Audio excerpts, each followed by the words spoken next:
들었던 부분이 그거죠. 금리를 인상을 하게 됐고, 그런 영향이 결국 주식시장, 자산시장의 유동성 환경에 부정적으로 영향을 주지 않겠느냐.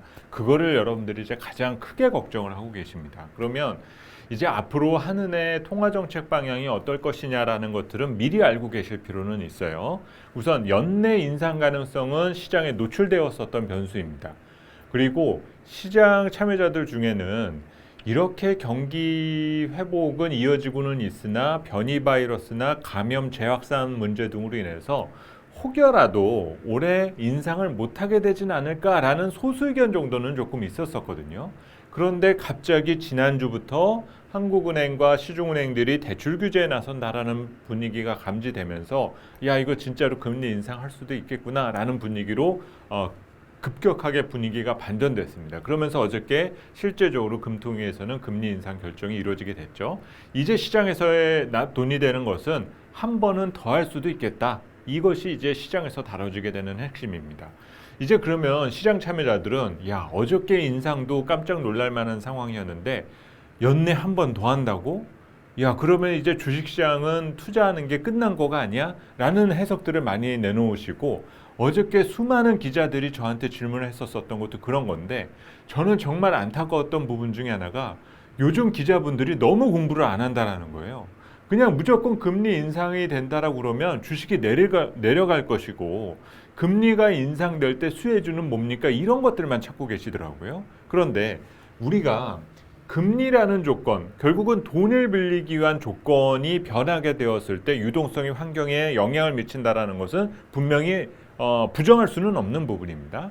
그런데 우리가 금리라는 것들에 대한 판단을 하게 될 때는 적정금리라는 것들에 대한 레벨과 수준에 대해서 우리가 생각하는 것들이 필요하다는 거죠.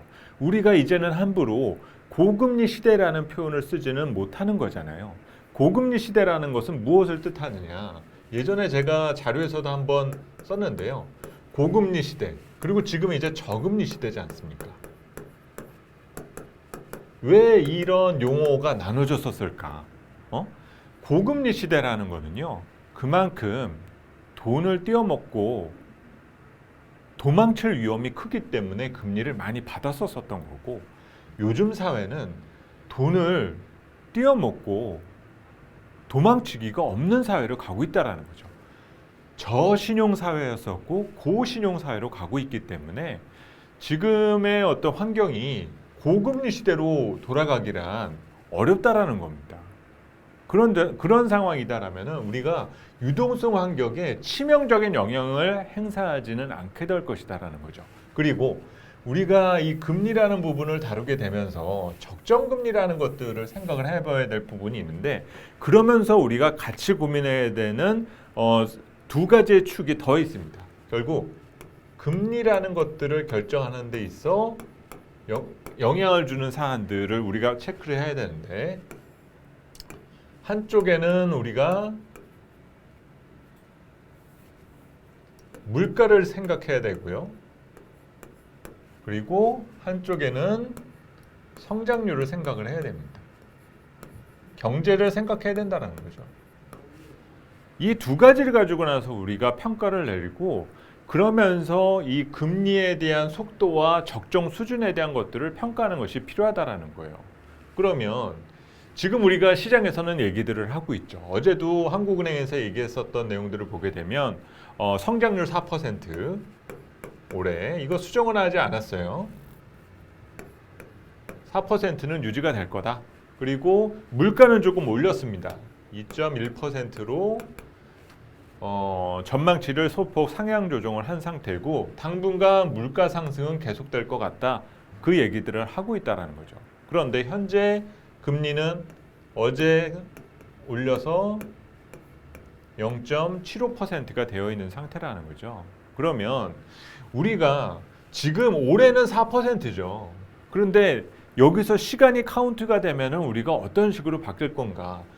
올해 성장률 4%는 그렇다 치더라도 내년, 내후년이 우리 경제가 4% 성장을 유지할 수 있을까요? 절대 그럴 일은 없거든요. 올해는 어쨌든 기저 측면에 대한 회복이 강하게 반영된 측면이 있고 물가 역시 그런 영향을 받고 있는 상황이다라는 겁니다. 그러면 이들 지금 당장은 야 성장률이 4%고 물가가 2%니까 금리도 이건 못해도 2%대까지 가는 거 아니야? 라는 생각을 할 수가 있다는 거죠. 그러면 앞으로 3년 그리고 4년 안에 우리 정책금리가 오를 수 있는 상단을 어느 정도로 설정할 것이냐. 성장률과 물가 수준을 반영해서 그 수준까지를 끌어올려야 될 것이냐고 생각을 하면은 지금 당장은 그런 것들에 대한 걱정이 크겠지만 내년이 돼서 뭐 성장률이 뭐 2.9%로 떨어지고 물가는 1.8%로 다운되는 이런 변화들을 보게 되면 이 적정금리에 대한 수준은 낮아질 수밖에 없겠죠. 그래서 대략적으로 이번 금리 인상의 상단에 대한 레인지는 1.25%를 형성할 거다라는 정도로만 시장에서는 얘기가 나오고 있습니다.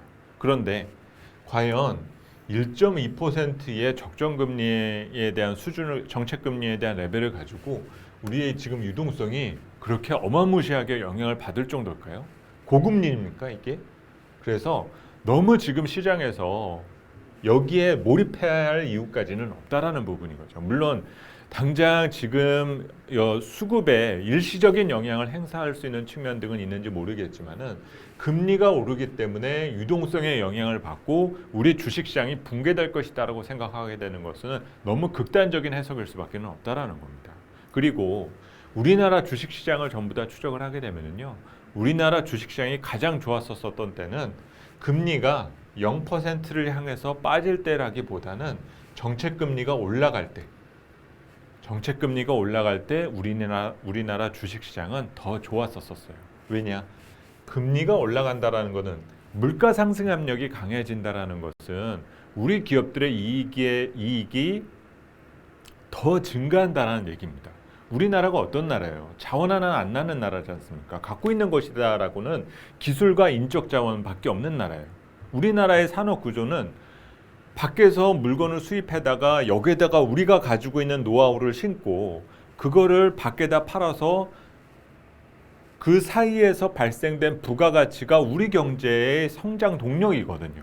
그런 동력 하에 물가가 상승하는 환경은 그만큼 뭔가 더 갖다 붙일 수 있는 근거가 마련이 된다는 뜻입니다. 그래서 우리나라는 항상 물가 상승 압력이 강했을 때 경제가 가장 좋았었거든요. 그래서 단지 정책금리가 올라간다라고 해가지고 뭔가 시장이 붕괴될 것이다라고 생각하시는 부분은 조금 시정이 필요하다. 이거는 앞으로도 저희 방송 내에서는 여러 번 설명을 해드릴 부분이다라고 보시면 될 것 같습니다.